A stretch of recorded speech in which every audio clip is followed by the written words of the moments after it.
Hi, everybody. Hi, South by Southwest. I am so excited to be here today with Kimberly Bryant, the founder and CEO of Black Girls Code.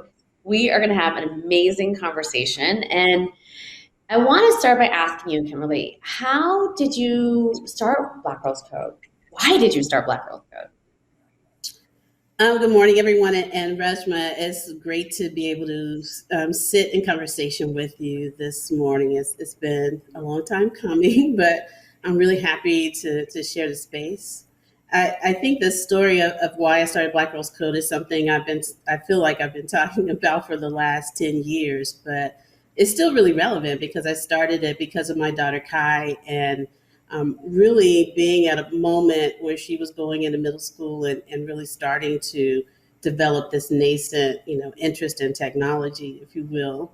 And as a mother, I found that, being in the valley or being close to in proximity to the valley, there was lots of opportunities for me to expose her to these skills. But what I found that was unfortunate is that she was only the only little Black girl in those classrooms and those summer camps. And at that same time, during my own professional career, I was looking to come out of corporate America and do something on my own. And I found that the tech industry did not have many women in leadership roles as well. And I did not understand why that was the case, both for my generation, but certainly for my daughters at a time when tech was growing so rapidly. And it was just those two personal motivations converging, if you will, that really planted that seed to prompt me to do something. At the moment, I didn't actually know exactly what, but it just prompted me that I needed to do something to solve this problem. What about Yeah, yourself? I know you started close to the same time, so I would love to hear your story too. yeah, Miss Powerful. So I wasn't a mother when I started Girls Who Code. Um, but I started because I was running for office. I ran for Congress, lost terribly. But I would go into these computer science classrooms in New York City, and there would just be like lines and lines and lines of boys, who didn't look like us. And I think because I wasn't a programmer, because I didn't see what you saw, I was like, this doesn't make sense. Like, what is this about? And, I spent a lot of time just kind of trying to understand like what happened to women in tech, what are the interventions that are out there? How can we actually make a difference? And, I think that like for me, the passion came from my parents came here as refugees and I've had a job since I was 11. Like educational opportunity is everything. And I was like blown away by the fact that like you can make $120,000 as a programmer. Like maybe this is a way to lift girls up out of poverty into the middle class, and give them a shot at achieving the American dream. And that was really what my impetus for starting Girls Who Code. Yeah, I think that's interesting. The economic equity conversation, because as I mentioned for myself, I was certainly, I have an engineering degree. I was here working in biotech, and I was not in the same income class that I grew up in as a young person. Is very different from my daughter. So she certainly had privilege from that standpoint, and yet that privilege wasn't enough, if you know what I Mm. mean. It's not, and I think we found this throughout Black Girls Code, is that even if girls, especially Black girls, could come from high income, quote unquote, households, they still may be marginalized in the classroom and find themselves really a victim of biases that keep girls out of those classes that are teaching technology. So for me, it was making a conscious decision that yes, even though I had the privilege to put my own daughter in access to these classes, that wasn't enough, because that would leave some of these girls, here in Oakland, East Oakland. What about those girls that didn't have that opportunity? And they needed to be able to be in community with each other. Yeah, Yeah, that's really powerful. yeah. I know that, when we think about the work that we do, there's a lot of stories about male founders and these male founders who are born to be entrepreneurs. Have you always thought that you would create something like Black or like Girls Who Code, or that you would be a founder at some time? No, I mean, so I grew up in a very traditional, like a traditional Indian family in the sense of like, as immigrants, it's like play it safe. You know, my parents, get a law degree, be a lawyer, don't call attention to yourself, don't take risks. I was like $300,000 loan debt, like all my money is in a savings, account that like bears like, less than 1% interest, right? It was like the most risk averse upbringing. And so I think when you think about entrepreneurship, like you think about taking to build something, as you know, right? Every day, it's like both of us are like, I always say like strapping my babies to my back, trying to raise $1 to try to Mhm. help girls. And so I never thought I was going to be an entrepreneur. I never dreamed about being an entrepreneur. I don't even think I knew nor was or what a founder was. And when I started Girls Who Code, the only thing I was a failed politician. So I knew how to like start a campaign and lose, but I never Mhm. knew how to build something. And I always tell people like what I feel very fortunate with Girls Who Code is that I had people around me um, who supported me to fail, who said, this is what a KPI is. This is what, this is who you got to hire from an HR perspective. This is what a team should look like. And I made a lot of mistakes, through growing Girls Who Code, because again, I was doing it for the very first time, and I didn't have a lot of people to ask, like, how do I build an organization? How do I set company goals? Like, who are the first people that I need to hire? Like, how do I think about this?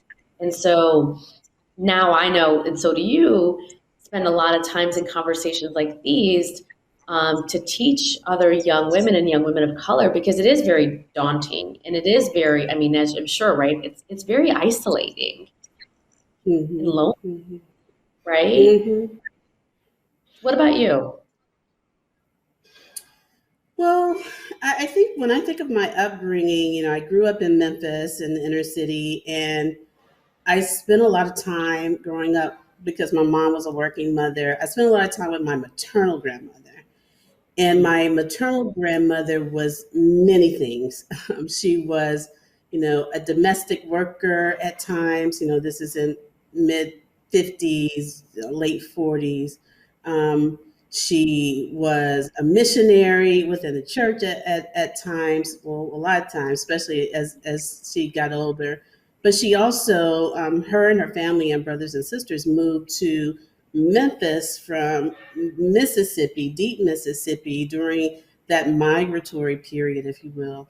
And they started lots of businesses. So my grandmother, but this was, certainly before I was even thought of. And the picture was a businesswoman. It's like she had a little cafe and they had all these businesses, in the community, her siblings and her. So I think about that now, even though I didn't experience that period of her life, but I certainly think of that hustle spirit and that being able to create something, a business mindset is something that's probably part of my legacy. My paternal grandmother is also has been a businesswoman for many years, and so I think that's something that's sort of been embedded in my DNA, if you will. As young as I can remember, when I could go out and hustle to make dollars for selling calendars or what have you, I would do that. So I think that I always thought I would go back and build some type of business, which was actually what I was exploring before I started Black Girls Code. But I think even more so than that, the thing that really impacted this work that I do now is that my grandmother was a missionary, and I mm, hated it at the time, but during my summers, she would drag me around to all of the houses of the sick and shut in that she would go to minister to and pray with. And I would cringe and I hated it so much. Going to these houses of people that were sick, and we had to get down and we had to pray and do all of this. And I spent a lot of time in church, and I knew the Bible better at probably 7 than I certainly do now. But it just really embedded in me, I think, this spirit of evangelism, if you will, and community centered focus. And I see that in my work daily. I'm not evangelizing the gospel, so to speak, but I'm certainly evangelizing for why women, and especially Black women, should be have a seat at the table. And that comes out in everything I do. So I'm grateful in many ways for that exposure to seeing my grandmothers kind of walk in that light with the community, and hopefully I can kind of carry that torch as well. That's so powerful because you're right. I mean, I very much feel like we are evangelists, that we are kind of Hmm. like our gospel are the girls. And it does For feel sure. like we're constantly out there, right? Convincing people to care, to put resources into it. And that's so incredible that you had that growing up, going from house to house. I mean, how do you feel like the lack of representation has affected your career? Well, I think, we both, as you mentioned, we talk a lot about these issues and the numbers in terms of women in tech, and the women that receive bachelor's degrees, et cetera. And those numbers and statistics are so very low. So I often, refer to the statistic that when I graduated from college, that was a peak moment for women in CS, about 30%. But for me in the classroom, it certainly did not feel that way. I was the only one still, but that was a peak moment in the mid 80s. And, now I think we teeter between 12 and 14% for women, 3% or less for Black women, even less for Latinas. And I think of that lack of representation impacting me because of how difficult I found it to navigate both through college as well as in my career. I didn't have a lot of role models. I didn't have a lot of folks that looked like me who were doing this work.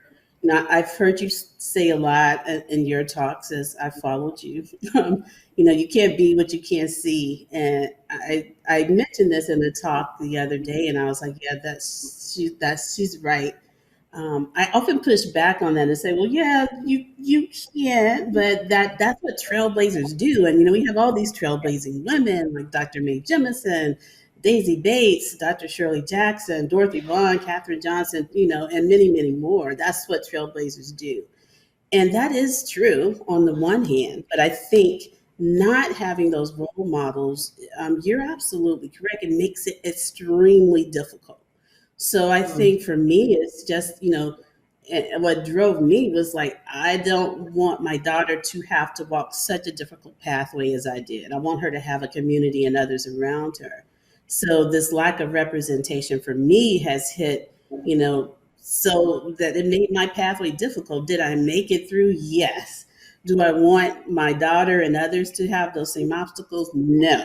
I do not want those obstacles there. So it's really about figuring out how we move some of those obstacles so the girls that we're, putting into this pipeline have maybe a little bit easier journey. Yeah, What it's so about true. I mean, you? yeah, like for me, I feel like I felt the lack of representation in politics. So I was like the first South Asian woman to run for Congress. And like I remember when I was growing up, like, my name is Reshma. So like in India, Reshma is like Jennifer, right? It's like super common.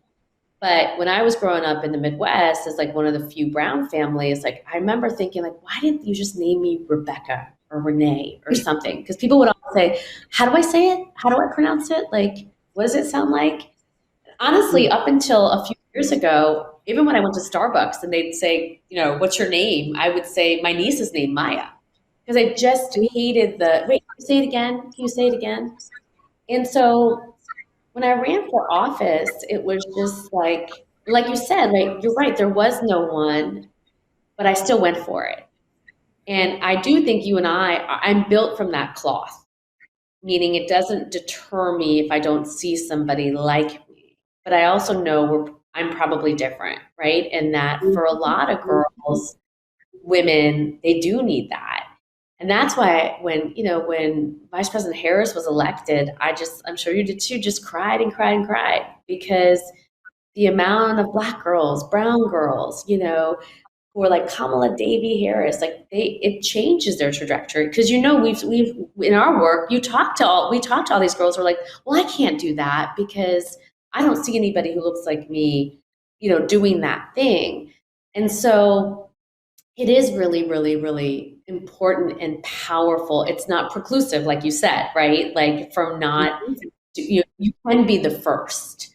But it is something that I do feel after 10 years of this work, like I wish I walked into Google and Microsoft and saw more girls that look like us. Like I do, it does sadden me that we still have, because I don't know if you do this, Kimberly, but anytime I walk into a conference or get on a Zoom call, I count the boxes. How many brown women here? How many, right? It's like, I can't, and I'm 45 and I still judge a room or a Zoom screen in terms of whether I belong or not based on that. And it's just, I don't know. I feel like it's me, and I'm sure it's in so many of us. So it does matter when you walk into a tech company and you walk into your orientation session or the first room and you look around and you don't see yourself. Right. Yeah, this resonates with me so much because, again, I think about my daughter, and, I personally consider myself a fighter. Like I'm that person, like, tell me I can't do something. I'm like, oh, really? Let me show you how I'm going to do this thing. I'm that person. And yet I have this gentle soul that I was blessed to bring into the world, who is very dissimilar to me. She is a special young lady. Let me not call her a girl now because she's 22. She's a special soul, and I did not see that. Not that she can't be a fighter, she can, but there's a certain gentleness to her spirit that I wanted to protect as a mom, and I was like, in her classes before Black Girls Code that we were doing these workshops, I had been in some of these places when she was the only girl, and I didn't even notice it because I was programmed that was the norm. I didn't even recognize it until she mentioned it later. Like, yeah, they wouldn't, the instructors weren't calling on the girls and da da da da. And then I was like, wait a minute, Kimberly, like, let's take a step back. Like, what did that room look like? And that's when it hit me. And I think for me, that's always been my driver, is that, like, I cannot judge the ability for every girl's path based on my own ability to push through these hurdles. Because just like you said, like, I think as leaders and founders, we have to be built a little bit different to put up all the mess we put up with. And I did not, see that necessarily all of our girls would, innately have that ability to push. And so now we try to create it, and creating self-confidence and self-efficacy throughout the programs. But I think it's important that this community, we both talk about community a lot in our work. It's important that we build a community so that they don't have to, like, fight this battle alone. Yeah. Yeah. When you think about the work, I wonder, when you think about what our biggest obstacles are as women doing this work, and especially in the field of technology, but women and women of color, what are the biggest obstacles that you think our girls and even women who are in the field now face, when traveling this world or creating a tech or STEM career?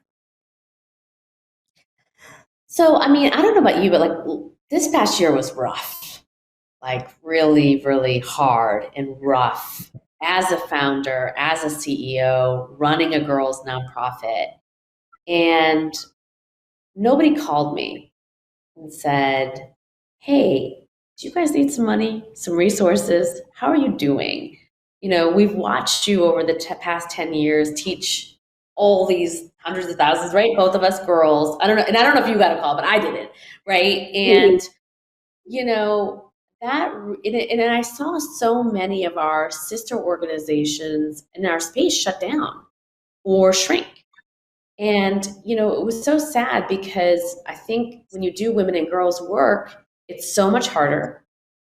Like, it doesn't matter. Like, if you're a company, it doesn't matter. I mean, if we were both CEOs of for-profit companies, we would be in the Fortune 10 in terms of what we've been able to deliver and do, right? No question.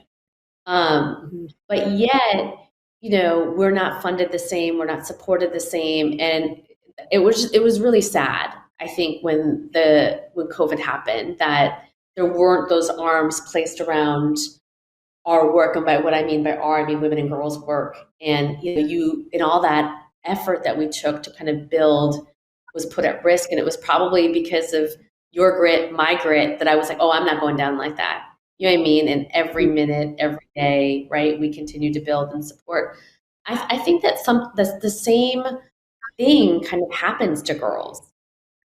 It's we don't get asked for support. We don't get lifted up when we fail. We don't have those arms around us, people who say, oh, I see you. You are a star. What can I do to elevate you and to help you?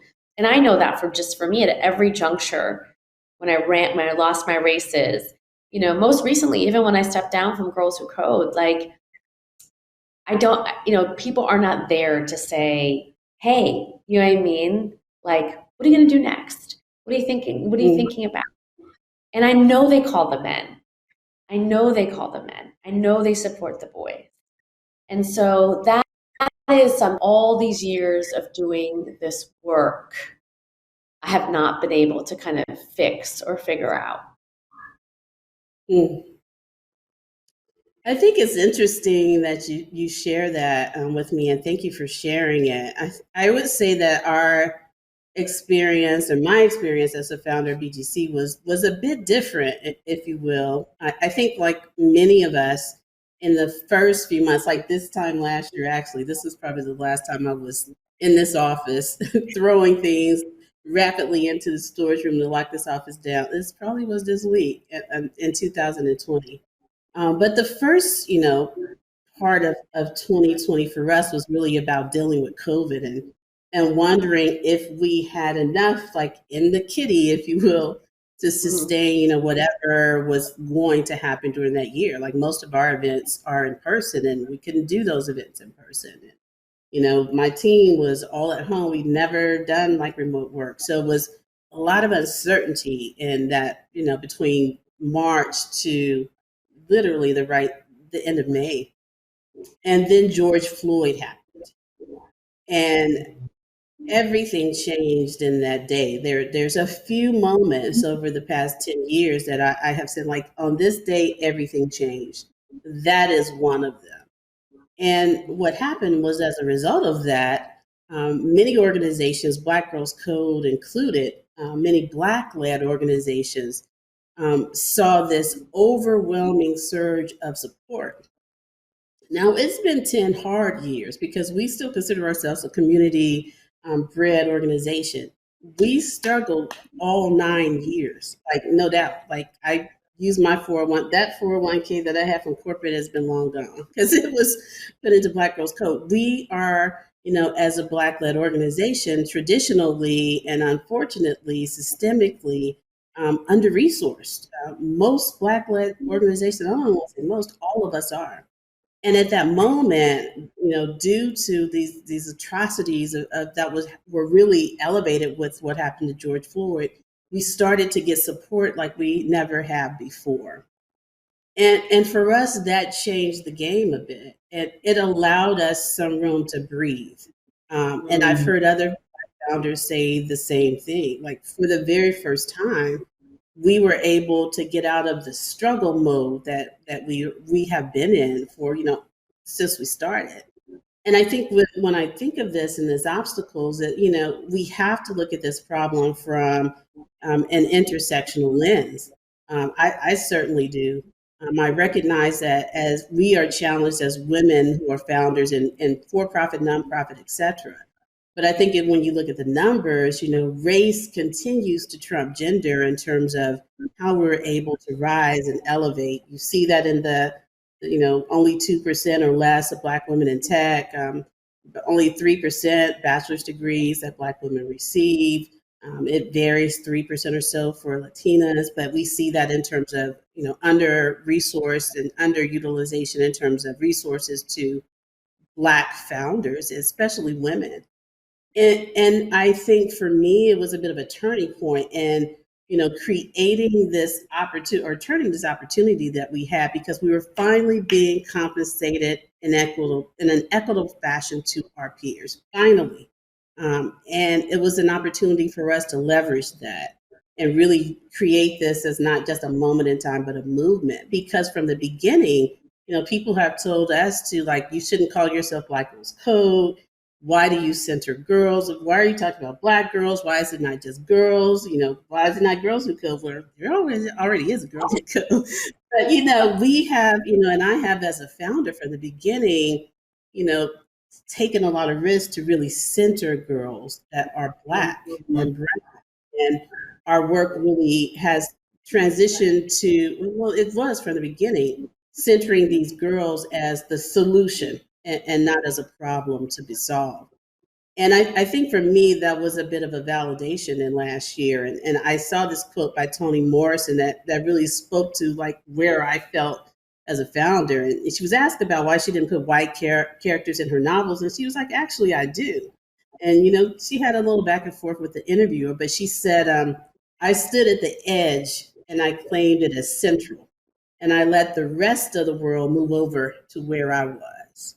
And I was like, that's it. Oh That's God, Black girls. I gotta use that. That is so incredible. Yeah, I mean, that has been my journey with Black Girls Code, and I think that's what we just really embrace within 2020 is this, unwavering, dedication to centering these Black girls, creating this asset-based approach to everything that they are, and waiting for the rest of the world to move over to where we were. And I think that's an opportunity that we have to keep pushing this narrative. And so we did a strategic plan at the end of last year. That's what we plan to push for the next 5 years or more. Yeah, that makes me so happy because it was this moment where I felt like a lot of my Black sisters were their excellence was finally being seen and recognized. Mm-hmm. And so, how do you keep that momentum? How do you not have 2020 be a moment in time and then 2021 we're back to business of not recognizing Black excellence, not supporting Black founders at the same level? Like, how do you, and how can I help? How can other organizations help? Well, I think we have to. I think as founders, when I've spoken to other founders, other Black founders in particular, it's really we understand that a window has been opened, and we're trying to pry that window as far open as we can and prop it open. But I think it's also really holding, systems accountable for, not just making this a moment where they turn their Instagram screens with, a Black screen, but that we really drive for systemic change. I think, you could probably appreciate from a political standpoint that, we have a certain shift in the organization now on the policy side and an opportunity with the administration that we have now to really push these issues forth. Like, I don't think we can just keep doing this work as nonprofits. I think we have to push the other systemic areas to change and shift with us. So that means having folks that are driving policies that really focus on disadvantaged and marginalized communities. We need to push corporate America to stand up to changing these systemic barriers that are inherent. I think this is an ecosystem problem, but I think we also need to, really continue to push to elevate those voices that have been marginalized before, so that we actually have a platform that's sustainable and not one that, we only had for that very small window. Yeah. And I think we all have to, I think, for me, it's recognizing that there is enough, there is enough for all of these organizations, yours, mine, and others that are doing this work, to be capitalized and supported in the way we need to be. You don't have to support Girls Who Code or Black Girls Code. No, you all have enough money to support us. Yeah. Exactly. Need to be supported. Here's $100 million, and we could do a lot of change with that. That's right. That's right. And I think Yeah. it's up to us to come together and to basically, and that's why I am excited about the Biden administration. Because remember, back in the day, President Obama used to do this. Everybody Hmm. would get to meet and see each other. I oftentimes where I would see you, and then we Yep. lost all that. You know what I mean? Yep. During Trump, I think Trump gave so many people the opportunity to not actually have to hold themselves accountable. And we are at that place now where it's not okay for Google to have moved the needle 0.5% in hiring Black and Latina engineers. Like, it's not okay. Hmm. And this is now the work, right? I very much feel is to say we've built the pipeline. You got plenty of young girls to hire from. You got plenty of girls of color now to hire from through the work that we've done collectively. Hmm. Um, Now what? You know? No, and I think you're right in everything that I see, not just in the work that we are doing in tech and everything, I am leaning towards this viewpoint that it's a cross coalition of like-minded individuals that we may be in different areas. We may have different focus and demographical communities that we are represented, but we all have some of the same goals, to uplift and create opportunities for our people. And I really believe strongly that it's those connected coalitions of similar leaders from other communities that really was going to move the needle. I do not think we can move the needle alone. It doesn't work that way. You know, we can't use these disconnected methods to create lasting change in our world. We can't. We're fighting some of the same issues in different ways. So we have to find a way to move together as a singular force, but with different missions. Yeah, that's right. Because that's one thing I think that's been so powerful watching Girls Who Code and Black Girls Code is we've learned so much from the ecosystem by both of us approaching the problem in different ways. I mean, there are so many Mhm. girls that have gone through Black Girls Who Code and then go to Girls Who Code and then and it's Mhm. amazing. And Yeah. I think we are together, not apart. And it is about us, though, like you said, just you getting the pressure of like, why just Black girls? Us getting the pressure of why just girls? Do you teach Black girls? Right? It's like, yes, we do. It's have the girls we teach. But I think that that's oftentimes right. It is like you are divided, and people want to make you feel like there's limited resources. Like I can only give $1 Mhm. to Kimberly or Reshma when we call Mhm. bullshit on. Yeah. Yeah. I mean, I think we have to really push for that, but I think we also have to push that there's equity, right? Because there's certainly been times when we have pushed back because we didn't get as much as our peers did. Like we may have both got something, but it wasn't the same. And so I think the power sits in us as leaders saying, hey, no, write us $100,000 check. No, let me say, write us a $500,000 check and Oh, then yeah. write our peer a $500,000 check as well because you have, billions. Like, do it, get it Yeah. done. I think this is more than just about saying, let us both have a seat somewhere at the table. Like these seats need to be at the same level. They need to be spaced apart equitably. So that I think that part about equity, not just diversity and inclusion, but equity is really the key word as we go into this next decade. It's not just enough about diversity and inclusion. No, let's talk about what equity looks like. And I think when we push for folks to be accountable to creating equitable opportunities, then we're going to see some sea change. I do. Yeah. Yeah, that's interesting. Yeah, and I think that we now have some more leverage, especially in Silicon Valley, where you know it's there. People are looking at them and organizing in ways that they weren't 10 years ago when we started this, and there's a lot more power, I think, in our Right. voices and what we've been saying forever now. Right. So as I hear you're making a transition. I I love am. to hear a little bit about like what are you thinking? Like why now? Why pass on the mantle now and what's next? Yeah, I am. So Dr. Tarika Barrett's going to be the CEO of Girls Who Code in 2 weeks. I met her 5 years ago, and we've been working side by side. Everything we built together. And I don't know if you'll know if and when you were ever ready to step down. It's the moment I met Sharika, I knew she was the one.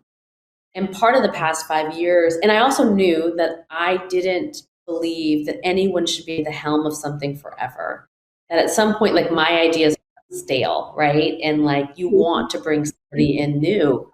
So part of it was just about timing of when Trika was ready and when I was ready. And then I think COVID, because I think same with you, like all of our programs are in person. Now they're virtual. So it was the first time there were like our signature summer immersion program had to be reinvented, and that someone could actually come in and do that. And then also, Trika and I, who were both very spiritual, kind of looked at each other in the world falling apart, and we both said, do we both need to be here?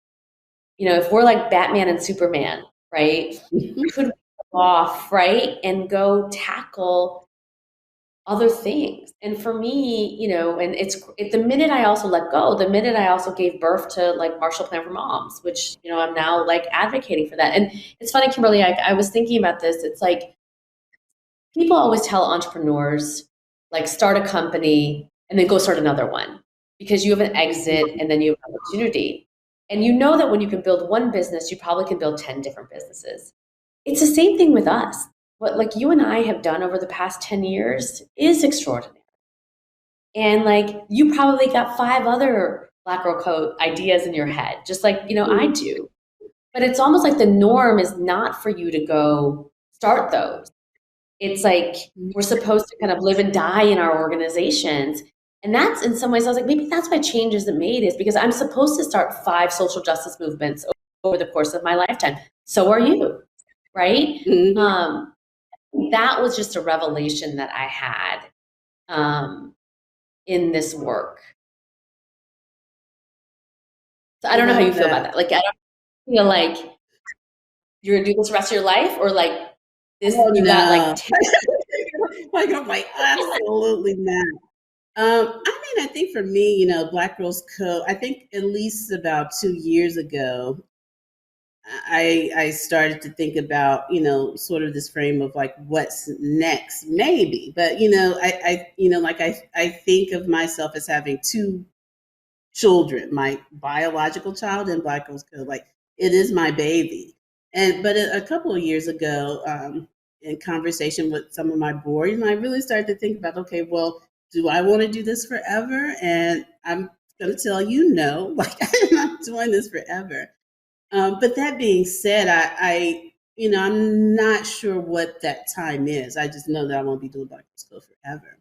I think for us, I think for me, like going through 2020 and coming out of it with a strategic plan, it gave me some concept around when that transition would happen. So like for me, it's around, trying to ensure that I leave a legacy. Like I talk a lot about legacy. Legacy is important for me. So while I know I won't do this forever, it's every bit of my focus and my concentration is on how do I create a strong infrastructure? How do I create a solid succession plan? How do I ensure that we have an endowment so that this organization survives? And when I do pass on the mantle, that the next CEO does, similar to like when I started Black Girls Club. I don't want the next CEO to have to do the struggling that I did as a founder. So I'm obsessed with, utilizing this opportunity to set the foundation for what I want to pass on. And building the team that's going to take the organization to that next phase. So I don't know when the window is. I can tell you that it certainly is not forever, but it's coming. And I'm really trying to focus on using this time to make sure this organization survives, long after I'm on to something else. Yeah, and those are those are exactly the things I feel like I put into place. And you like same, it is my baby. It will always be your baby. It will always be my baby. Okay. Meaning like that will never change. And that's why it is like, look, I'm not gonna lie, it's been scary to leave. I'm walking around my house, pacing my apartment in a bad mood all the time, right? Because it's like I'm just being honest, right? It's not as much as I did. It's hard. hard, No, we get because it. it's all I know. Like even my son, Sean started crying. He's like, "Wait, what? We're not girls who code anymore?" I was like, "Baby, we always girls who code." I love it. But I think it's so courageous. I think, like yourself, and there's other women like Catherine Finney that I've seen pass the mantle of her organization, Digital Undivided. I've seen Natalie Cofield pass of Walker's Legacy. And you all inspire me because I just want to tell you that. It inspires me because I know how hard that is. And I don't think that you realize how much you inspire other female founders with the work and the things that you do. And I want to really thank you for that, for really showing us that you can, pass it on and let the next generation take it forward. I feel the same way about you. The movement that you have built, what you have done, what you just said about centering Black girls, and I know how many times people probably pushed you to change that, and you stood in your strength and in your commitment, and so many girls and girls of color have to thank you for that, for putting them first and for thinking of them and for making sure that there was a space for them to be seen. So it's really, I mean, it's been a joy. I feel like we've gone through this decade together. We have, and it's been quite a ride. I will say that. Well, I wish you nothing but the greatest success, and I know you will be in whatever you do in your next steps. I think in terms of closing thoughts, when you think about what's ahead and what are the risks, what are the opportunities for us in our ecosystem and this work, what would be your final thoughts, or even thoughts of encouragement for girls, who are looking to move into tech? Look, I think that we have two big problems, right? It's like the digital divide. So many of our students have now been even further put behind because of what's happened this past year with the epidemic. And so how do we take advantage of that? And meaning, like, how do we even do more? And I think the second thing, I don't know how you feel about it. We got to go have drinks and have another hour conversation about this. But I just, after all this time, I'm not sure that these companies will actually change. That no matter how many girls we teach, no matter how brilliant they are, there's still this resistance in hiring them. And I want to crack that nut with you of Mm. what we do to make them do the right thing. Because I don't want all this work that you and I have done to be in vain. We built the pipeline, it's done. But we I can't make big tech, right? Tell me. No, I agree. I love to. We need a drink with this one. I think because what makes me have trouble sleeping at night, like my thoughts of where I'm thinking tend to grow as my daughter grows. Now she's about to go into the workforce, and I see these stories of women in workplaces that are struggling, and I think you're absolutely right. Now is the time for these organizations to change, both hire them and create nurturing environments when they get there. And I think that that is what we need to focus on in this next decade, if you will, to ensure that these women not only get in the door, but they have, really positive experiences when they're. I love that we're following your daughter's trajectory. That's our next fight. I agree.